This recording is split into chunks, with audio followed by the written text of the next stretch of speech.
शांति 15 अप्रैल की मुरली है। ज्ञान के सागर, आनंद के सागर। शिव परमात्मा कहते, मीठे बच्चे एक दो को खुशी की खुराक खिलाते रहो, सदा खुश मौज में रहना। आज की मुरली बहुत ही सुंदर है, बहुत ही प्यारी है।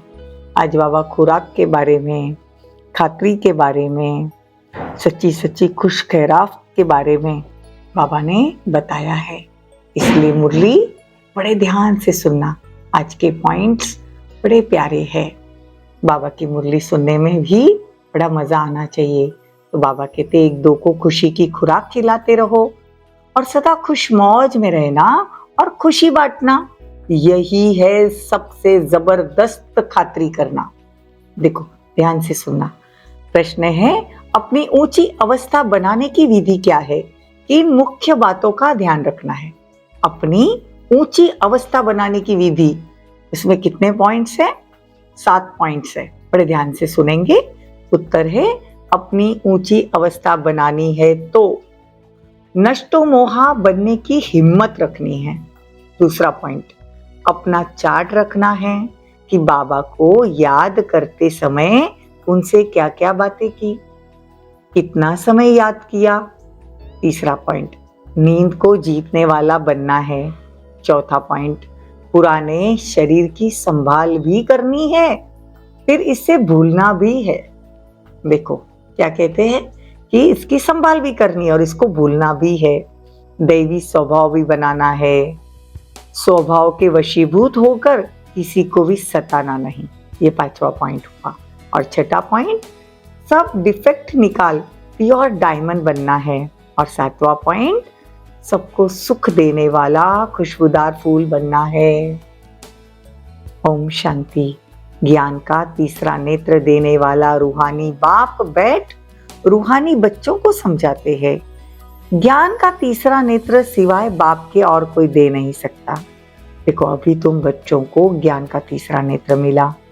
अभी तुम बच्चे जानते हो, अभी यह पुरानी दुनिया बदलने वाली है। बेचारे मनुष्य तो कुछ जानते नहीं कि कौन बदलने वाला है और कैसे बदलने वाला है, क्योंकि उनको ज्ञान का तीसरा नेत्र नहीं है। तुम बच्चों को अभी ज्ञान का तीसरा नेत्र मिला, जिससे हम क्या करते हैं, सृष्टि के आदि मध्य अंत को जान गए। यह है ज्ञान का सैक्रीन। सैक्रीन की एक बूंद भी कितनी मीठी होती है ना। तो ज्ञान का भी एक ही अक्षर है सैक्रीन वाला, मन मना भव।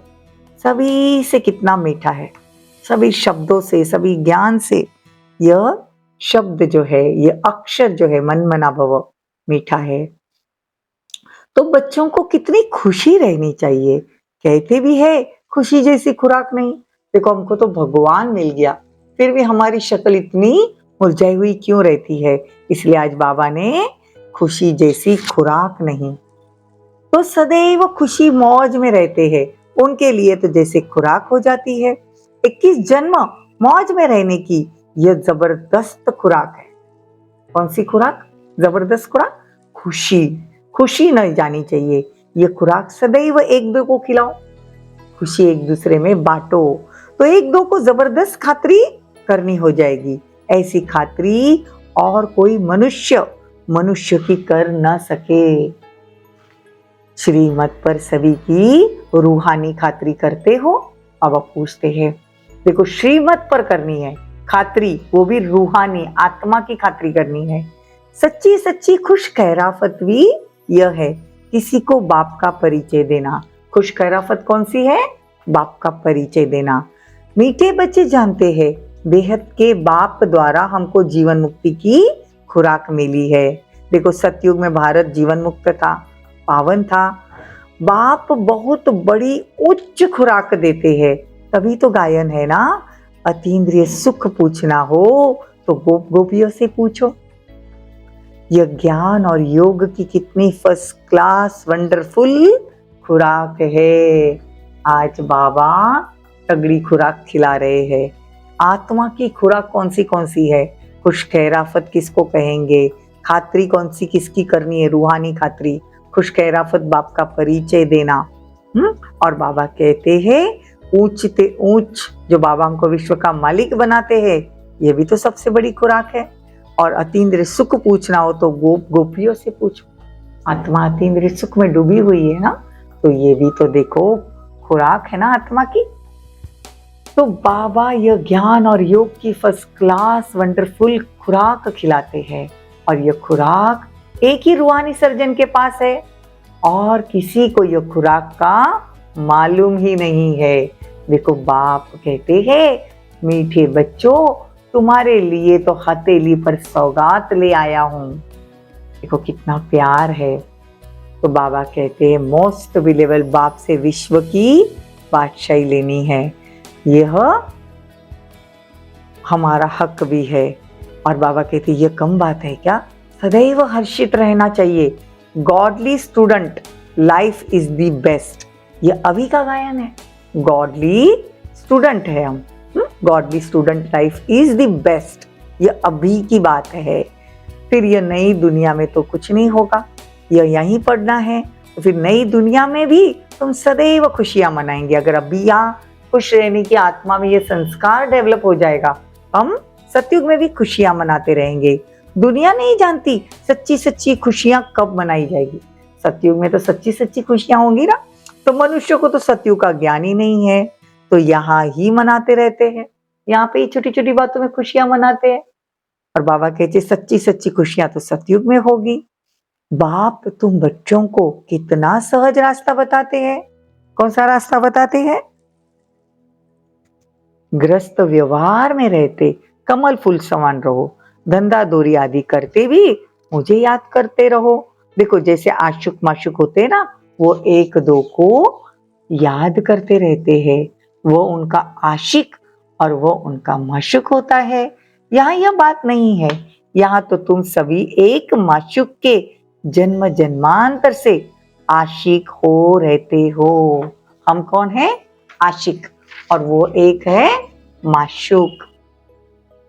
बाप तुम्हारा कभी आशिक नहीं बनता, तुम उस माशूक को आने के लिए याद करते हो। बुलाते ना दुखी दुनिया में, तो अपने को आत्मा समझ मुझ बाप को याद करो, और साथ साथ दैवी गुण भी धारण करो, तो तुम लक्ष्मी नारायण जैसे बन जाएंगे। है ना प्यारी मुरली? बड़े ध्यान से एक एक नहीं दो दो बार सुनना। आज की मुरली प्यार भरी रस भरी है। तो बाबा कहते ऊंचते ऊंच बाप को तो बहुत प्यार और स्नेह से याद करना चाहिए। अभी संगम युग है ना, खेवैया तुमको इस पार से उस पार ले जाते हैं। नई दुनिया कोई एक नहीं, सारी दुनिया जैसे एक बड़ा जहाज है, उनको पार ले जाते हैं।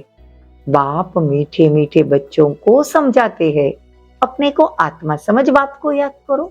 देखो बाप कितना प्यार से बातें करते हैं हमारे से, कहते मीठे मीठे बच्चों मुझे बड़े प्यार से याद करो, तुम भी बाप की सर्विस में लग जाओ। ऑन गॉड फादरली सर्विस, बाप ही तुमको विश्व का मालिक बनाए,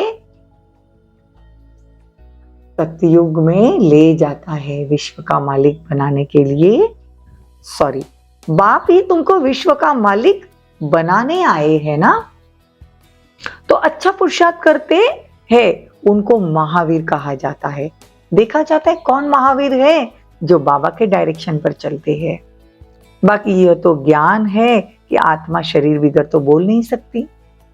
मैं इस शरीर का भी आधार लेता हूं ना, लोन लिया हुआ है, शरीर के साथ ही आत्मा पढ़ सकती है।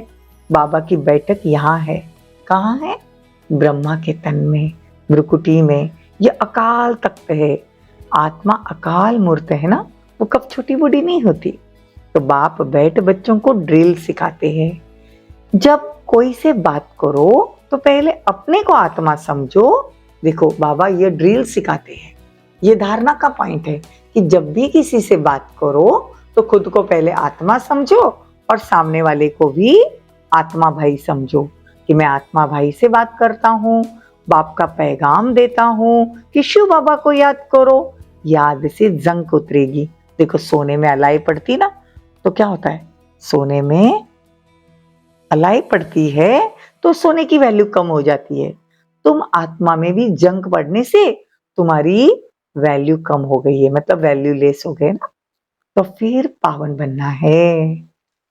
इसीलिए बाबा कहते हैं आत्मा भाई भाई देखने से कर्म इंद्रिया भी चंचल नहीं होगी, संकल्प भी बहुत ज्यादा नहीं चलेंगे। राज्य भाग्य लेना है, विश्व का मालिक बनना है, तो ये मेहनत करनी पड़ेगी। कौन सी मेहनत? भाई भाई को देखने की, आत्मा भाई भाई को देखने की। भाई भाई समझ सभी को ज्ञान दो, तो फिर ये टेव मतलब आदत पक्की हो जाएगी। सच्चे ब्रदर्स तुम सभी हो ना, बाप भी ऊपर से आए हैं, तुम भी आए हो सर्विस करने की। बाप हिम्मत देते हैं, कहते ना हिम्मते मर्दे तो मदते बाप। यह तो प्रैक्टिस करनी है।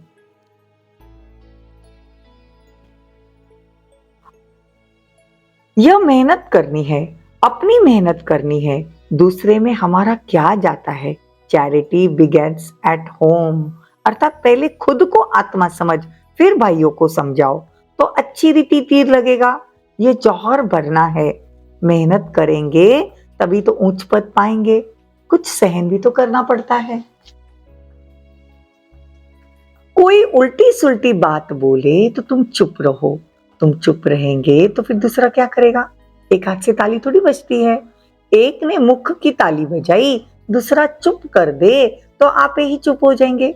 देखो बाबा दैवी संस्कार धारण करने की युक्ति बताते हैं। बच्चों को एक दो का कल्याण करना है। बच्चे सदैव खुशी में रहने चाहते हैं ना, तो मन मना भव। भाइयों को आत्मा करके देखो, भाइयों को भी यह नॉलेज दो।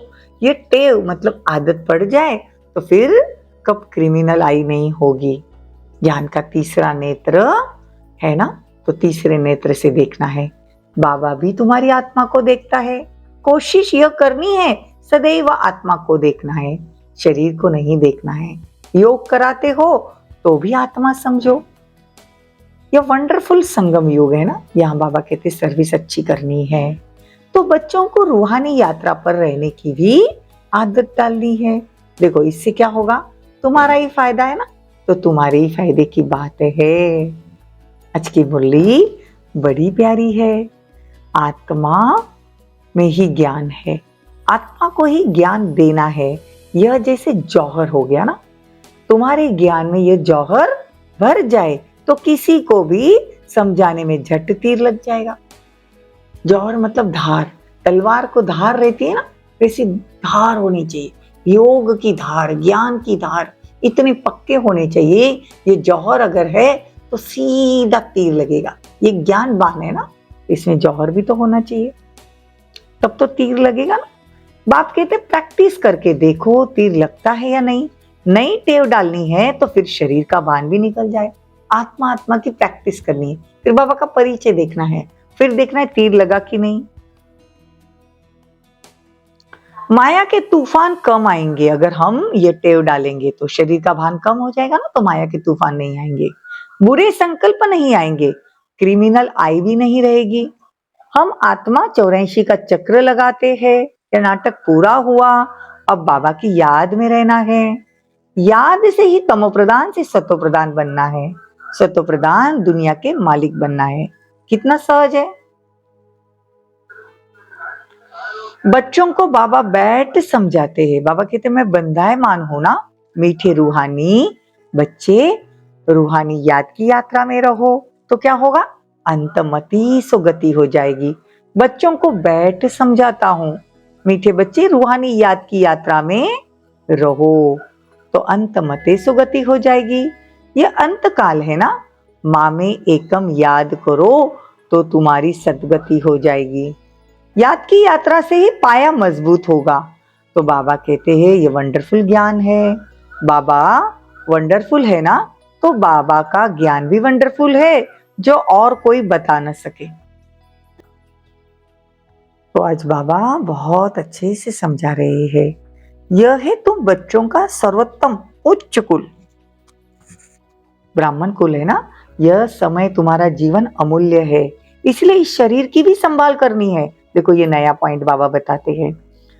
तमो प्रधान होने के कारण शरीर की आयु भी कम हो जाती है ना, तो अब इस शरीर की भी संभाल करनी है, इसकी आयु बढ़ानी है। कैसे बढ़ाएंगे? योग में रहने से।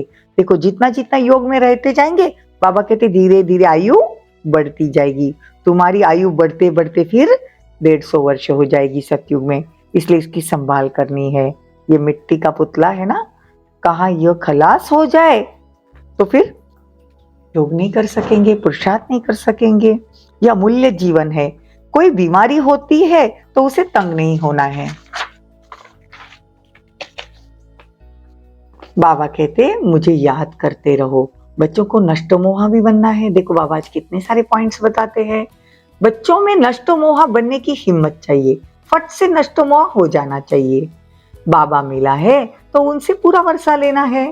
बाबा ने बच्चों को समझाया है, चार्ट रखो। ये देखो, ये भी पॉइंट है धारणा का। बाबा को याद करते समय अब से क्या बातें की, कितना बाबा की महिमा की, भोजन पर कितना समय याद किया, फिर भूल गया। अपनी अवस्था को उच्च बनाना बहुत जरूरी है। नींद को जीतने वाला बनना है। याद को बढ़ाओ, औरों को सिखलाते जाओ। इसमें नष्ट मोह जरूर बनना पड़े। तो बाप हमको हीरे जैसा बनाते हैं, तो उनको कितना लव से याद करना चाहिए। अपनी जांच करनी है। मेरा दैवी स्वभाव है। मनुष्य को स्वभाव जो होता है, खुद का मनुष्य का जो स्वभाव होता है वो बहुत सताता है। तो हर एक को अपना तीसरा नेत्र मिला है ना, तो उससे जांच करनी है कि मेरी याद बाप तक पहुंचती है। देखो कितनी अच्छी बात बाबा कहते कि मेरी याद बाप तक पहुंचती है। डिफेक्ट है तो उसको निकाल, प्योर डायमंड बनना है। थोड़ा भी डिफेक्ट होगा तो वैल्यू कम हो जाएगी। इसीलिए मेहनत कर अपने को वैल्यूबल हीरा बनाना। बाबा जानते हैं कर्मातीत अवस्था तो पिछाड़ी में नंबरवार पुरुषार्थ अनुसार आनी है। फिर भी पुरुषार्थ कराने के लिए बाबा कहेंगे ना, नंबरवार पुरुषार्थ अनुसार ही तो बाबा को भी, देखो नंबरवार पुरुषार्थ अनुसार ही बाबा को भी प्यारे लगेंगे, जो औरों को सुख देने वाला खुशबूदार फूल है। तो बाबा कहते याद तो ऐसी होनी चाहिए कि एकदम बाबा की याद में दिल ठहर जानी चाहिए, शीतल हो जाना चाहिए। बाप की याद सतानी चाहिए। बाबा, मीठे बाबा, आप हमको क्या से क्या बना रहे हो, और तो कोई जानते ही नहीं तुम क्या बना रहे हो। तो ऐसे मीठे बाबा को तो बहुत लव से याद करना चाहिए, है ना प्यारी मुरली। कई बांदरियां बहुत याद करती है, पता नहीं कैसे अपने को छुड़ा कर आती है। उनका जितना लव रहता है उतना और बच्चों का नहीं। एकदम बाबा को याद कर स्नेह के आंसू बहाती है। बाबा आपसे कब मिलेंगी, विश्व का मालिक बनाने वाला बाबा, ओ बाबा कब आकर सम्मुख मिलेंगी। ऐसे बहुत प्रेम से बाबा को याद करती है। सभी दुख मिटाने वाले बाबा, आपने कितना हमारा सौभाग्य बनाया। सौभाग्य, 100% भाग्य बनाया। आप हमको विश्व का मालिक बनाते हैं। याद का भी बल उनको बहुत मिलता है। अच्छा अच्छा, जो हुआ अच्छा। इतनी अच्छी मुरली थी जो अच्छी तरह से बाबा धारण हो जाए। अच्छा, मीठे मीठे सिक्की लदे बच्चों प्रति माता पिता बाप दादा का याद प्यार और गुड मॉर्निंग। रूहानी बाप की रूहानी बच्चों को नमस्ते। हम रूहानी बच्चों की रूहानी माता पिता बाप दादा को याद प्यार, गुड मॉर्निंग, नमस्ते, थैंक यू, बहुत बहुत शुक्रिया। धारणा के लिए मुख्य सार, कोई भी उल्टी बातें बोले तो चुप रहना, मुख की ताली नहीं बजानी, सहन करना, एक दो का कल्याण करना, फिर ज्ञान के तीसरे नेत्र से आत्मा को बाई बाई देखना, अपने को बाई बाई समझ फिर ज्ञान देना। रूहानी ड्रिल करनी फिर करानी है, अपनी मेहनत करनी है, दूसरों को नहीं देखना है। वरदान, अपनी व्हील पावर द्वारा हर एक को व्हील कराने वाले श्रेष्ठ सेवादारी भव। देखो वर्तमान समय कई आत्माएं आपके सहयोग के लिए चात्रक है, लेकिन अपनी शक्ति नहीं है। उन्हें आपको अपने शक्तियों की मदद विशेष देनी पड़ेगी। इसलिए निमित्त बने हुए सेवादारी में सर्व शक्तियों की पावर चाहिए। जैसे ब्रह्मा बाप ने लास्ट में बच्चों को शक्तियों की व्हील की, उस व्हील से यह कार्य चल रहा है। ऐसे फॉलो फादर अपनी शक्तियों की व्हील आत्माओं के प्रति करो तो समय के प्रमाण सेवा संपन्न हो जाएगी। स्लोगन, जहां एकता और एकाग्रता की शक्ति है वहां सफलता सहज प्राप्त होती है। ओम शांति।